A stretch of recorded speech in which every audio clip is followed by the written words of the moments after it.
Hai guys, ketemu lagi sama gue Faisal dari Yuzon Tech. Jadi Yuzon diundang sama Oppo APEC ke Bali bareng sama media se-Asia lainnya. Ada di Thailand, Malaysia, Singapura, Taiwan, dan lain sebagainya buat nyobain beberapa smartphone terbaru dari Oppo, termasuk Oppo Find X6 Pro. Cuman buat informasi aja, smartphone ini nggak masuk ke Indonesia sayangnya, karena cuman dijual secara eksklusif aja di China. Tapi karena tim Yuzon udah dapat kesempatan buat pakai smartphone ini, nih impresi kita soal Oppo Find X6 Pro buat kalian semua. Tonton terus!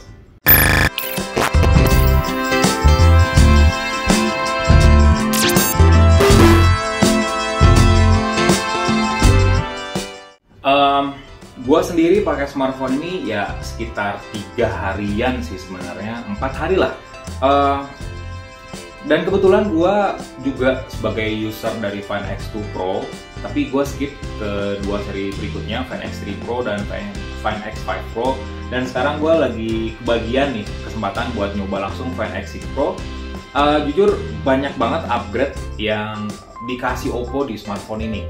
Mulai dari desainnya, build quality, terus juga apalagi dapur pacu sama bagian kameranya. Dari desainnya aja deh, packagingnya dulu kali ya.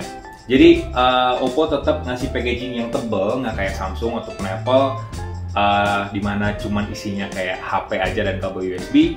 Oppo tetap ngasih adapter charger, kabel, bahkan sampai softcase edisi spesialnya. Jadi unit yang gua pakai sekarang ini special edition warna coklat dan dapat casing dengan warna yang mirip kayak smartphone ini.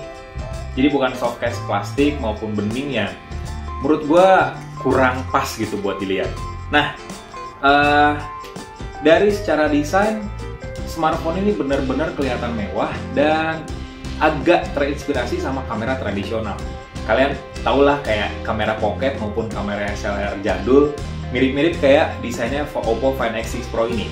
Kelihatan dari desainnya warna coklat di bagian bawah yang bertekstur kulit sintetis dan juga bagian atasnya yang pakai material kaca yang dibikin dengan tekstur ala-ala silver metal. Jadi dibikin matte gitu. Teksturnya pun halus dan secara build quality ini bagus banget. Gue berasa smartphone ini kayak kokoh aja gitu karena bingkainya pakai aluminium frame.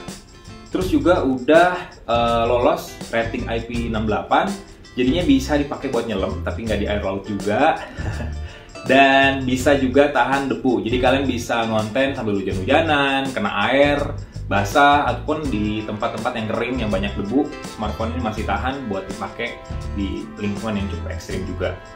Meskipun tampilan depannya ya mirip-mirip kayak generasi sebelumnya, tapi menurut gua ini adalah peningkatan yang cukup bagus yang dikasih Oppo buat Oppo Find X6 Pro. Karena dari mulai panel layarnya, resolusinya, sama teknologinya ini udah upgrade. Layarnya aja dia udah pakai LTPO3 AMOLED dari Samsung pastinya, yang udah dukung refresh rate yang adaptif dari 1 sampai 120 Hz. Ukurannya 6,82 inci dan resolusinya udah QHD+, udah dukung HDR10+, Dolby Vision, sebutin aja lah. Banyak banget fitur layar di smartphone ini, termasuk Oppo Find X6 Pro pun jadi salah satu smartphone dengan intensitas cahaya layar yang paling tinggi saat ini, 2500 nits. Gua pakai di pantai Bali yang panasnya kalian tahu kayak gimana. Layar di smartphone ini masih kelihatan kontennya. Mau scrolling IG kek, mau main game kek, masih kelihatan meskipun kena paparan cahaya yang cukup terik.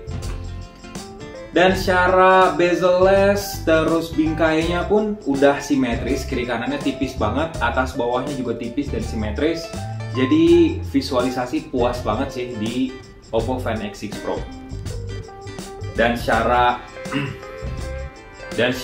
build quality tadi udah bagus, secara desain bagus, cuma satu sih kurangnya sebenarnya. Gak ada slot microSD di Oppo Find X6 Pro. Semua port ada sebenarnya dan konektivitas, mulai dari USB Type-C, ada juga ear blaster, ada speaker stereo, ada mikrofon di tiap sisinya, terus juga ada antena pastinya karena di bingkainya aluminium, jadi antenanya biasanya harusnya itu di sisi body, jadi penerimaan antena, penerimaan jaringannya bakal lebih maksimal di smartphone ini. Cuman sayangnya ya tadi nggak support slot microSD.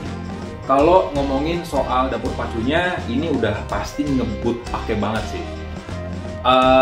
Oppo Find X6 Pro udah pakai Snapdragon 8 Gen 2. Kalian tahu chipset yang paling kencang saat ini salah satunya ya Snapdragon 8 Gen 2. Dan kalau kalian lihat artikelnya Uzone, 10 HP yang paling ngebut aja itu didominasi sama HP-HP dari Snapdragon 8 Gen 2, dan salah satunya ada Oppo Find X2 Pro.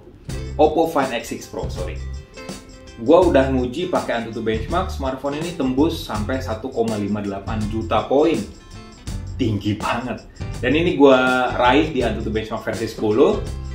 Bahkan di sini tertulis kalau smartphone ini berhasil mengalahkan 99% user yang udah pernah pakai AnTuTu benchmark versi 10. Jadi udah tinggi banget nih skornya. Unit yang gue pakai juga dia udah pakai RAM 12GB, terus support RAM expansion sampai 8GB. Jadi RAM totalnya tuh 20GB. Bayangin HP RAM-nya 20GB. Coba laptop pun nangis kayaknya liatnya ya. Dan RAM-nya sendiri udah jenis yang paling baru, LPDDR5X dengan kecepatan yang paling cepet saat ini.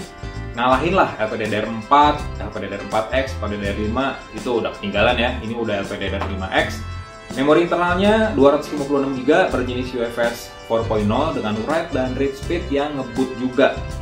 Serta baterai kapasitasnya 5000 mAh dengan fast charging 100W buat kabel, sama juga wireless charging 50W, dan dia udah mendukung reverse wireless charging. Jadi bisa ngecas HP yang udah support wireless charging juga, tinggal ditempel di atas bodinya. Karena smartphone ini cuma beredar di China aja, jadi memang sih ini udah pakai Android 13 sebenarnya, dan pakai ColorOS 13.1 official version. Cuman karena beredar di Cina aja, jadi buat kalian yang beli smartphone ini terus bayar pajak biar dapat sinyal gitu ya, harus terbiasa dengan nggak ada Google di sini. Kalian bisa download aplikasi Google Play Store, Gmail, dan lain sebagainya, karena basisnya tetap sama, Google Mobile Service. Cuman kalian bakal diribetin karena harus download dulu di APK Mirror mungkin, ataupun di platform penyedia APK lainnya. Cuman harus hati-hati juga ya, jangan sampai asal download. Kekurangan lainnya banyak banget bloatware dengan aplikasi China pastinya di sini. Jadi harus dihapus satu-satu biar lebih lancar aja dan nggak belatak aja gitu ya aplikasi di app drivernya. Jadi gue sendiri udah banyak ngapus aplikasi, jadi kelihatan lebih clean aja tampilan dari smartphone ini. Bagian kamera sih sebenarnya yang bagus banget di Oppo Find X6 Pro. Jadi sebelum ada Huawei P60 Pro yang sekarang jadi nomor 1 di DxOMark, Oppo Find X6 Pro ini sempat lama jadi nomor 1 sebagai smartphone dengan kamera terbaik. Ada 3 kamera 50 megapiksel di bagian belakang dan kamera 32 megapiksel di bagian depannya. Kamera 50 megapiksel di bagian belakang ini OP lah kalau ala-ala gamer gitu ya, overpower banget. Kamera utamanya lensanya wide dengan sensor Sony IMX989 ukurannya 1 inci. Ini tuh jadi sensor kamera smartphone yang paling gede saat ini dari Sony. Bahkan lebih gede ukurannya dibandingin sama sensor 200 megapiksel buatan Samsung yang kita kenal di beberapa smartphone, bahkan yang udah ada di Indonesia juga. Kualitasnya bagus banget, apalagi didukung sama OIS, Optical Image Stabilization. Terus juga ada kamera telefoto 50 megapiksel juga dengan sensor Sony IMX890. Premium juga nih sensor, didukung sama OIS pula. Jadi dia ngedukung 3 kali optical zoom dan 6 kali hybrid zoom. Terus ada kamera ultrawide 50 megapiksel dengan sensor yang sama kayak telefoto. Udah ngedukung autofocus juga, jadi kita bisa ngambil foto makro dari jarak dekat. Sedekat 4 sentian lah maksimal. Gue udah nyoba beberapa angle pakai smartphone ini sambil keliling Bali, dan kebanyakan foto model sih sebenarnya. Asli ini bagus banget. Bagusnya adalah gue jadi punya banyak opsi buat motret, baik itu angle wide, ultra wide, dari jarak dekat. Dan perspektif gue nih, kalau punya kamera periskop, berarti kan cuma bisa motret dari jarak jauh, misal kayak konser, atau kayak pertandingan sepak bola, atau motret pantai misalnya. Ternyata enggak di situ aja. Jadi, siap-siap nih, Oppo Find X6 Pro ada mode portrait yang pakai kamera telefotonya sampai 3 kali. Dan ketika gue nyoba motret model, detailnya ajib banget. detailnya, terus foreground sama background itu dipisahin sama blur yang rapi banget. Ya berkat Mari Silicon juga, chip NPU buat pemrosesan gambarnya, sama juga teknologi dari Hasselblad, itu udah perfect lah perpaduan hardware sama softwarenya. Ketika gue nyoba potret, hasilnya tuh bagus, pemrosesannya cepet, karena gue tahu sebenarnya itu ada AI di situ biar hasilnya bakal lebih bagus, tapi hasilnya bakal lebih cepet gitu keluar di viewfindernya. Mau motret tanpa mode potret di 6 kali zoom itu juga bisa dengan hasil yang sama baiknya, padahal kita tahu itu hybrid zoom. Jadi hybrid zoom itu perpaduan antara optical dan juga digital zoom. Nah, gue sendiri lebih sering pakai smartphone ini ngezoom pakai 3 kali zoom aja, karena menurut gue lebih dapet ceritanya. Dengan kamera wide yang 50 megapiksel kamera utamanya, sebenarnya cuma ada beberapa angle aja yang gue ambil, karena menurut gue kamera ini lebih powerful ketika motret di momen-momen tertentu, misalnya landscape, termasuk juga ultra wide. Dan gue pakai juga ketika gue nonton Tari Kecak di Uluwatu. Itu baru nih kamera utama kepake banget di situ, karena selain kita bisa mengabadikan momen Tari Kecaknya, kita juga bisa mendapatkan ekspresi ataupun mimik para penonton yang ngelihatnya. Jadi dapet banget detailnya. Kamera selfie-nya juga bagus, cuman gue agak kurang nyoba sebenarnya, karena pertama gue kurang suka selfie, dan kedua ya karena fokusnya di kamera belakang. Tapi secara overall kamera Oppo Find X6 Pro emang bagus. Sayang banget nggak masuk Indonesia, karena ini bakal jadi daily driver sebenarnya buat para fotografer maupun videographer. Bisa jadi sebagai alat pendukung ketika mereka mungkin keberatan bawa kamera yang gede, cukup bawa smartphone ini aja sebenarnya udah enak banget buat ngambil berbagai momen dalam satu perangkat. Oke.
Ya gitu aja impresi gue soal Oppo Find X6 Pro yang nggak masuk ke Indonesia. Gue udah pastiin dari Oppo Indonesia, terus juga gue kemarin ngobrol sama beberapa orang Oppo Effect. Ya mereka sebenarnya pengen masukin ke Indonesia, tapi ya nggak bisa gitu ya. Jadi cuman ada di China aja. Mungkin seri berikutnya bakal masuk ke Indonesia atau secara global, kita nggak tahu. Tapi semoga aja bakal masuk sih seri-seri flagshipnya Oppo selain Oppo Find N2 Flip ke tanah air, karena ini bagus banget. Oke, like videonya, kasih komen, share juga jangan lupa, subscribe channel Yuzon Tech, nyalain loncengnya biar tahu informasi review hands-on gadget terkini di Indonesia buat kalian semua. Bye!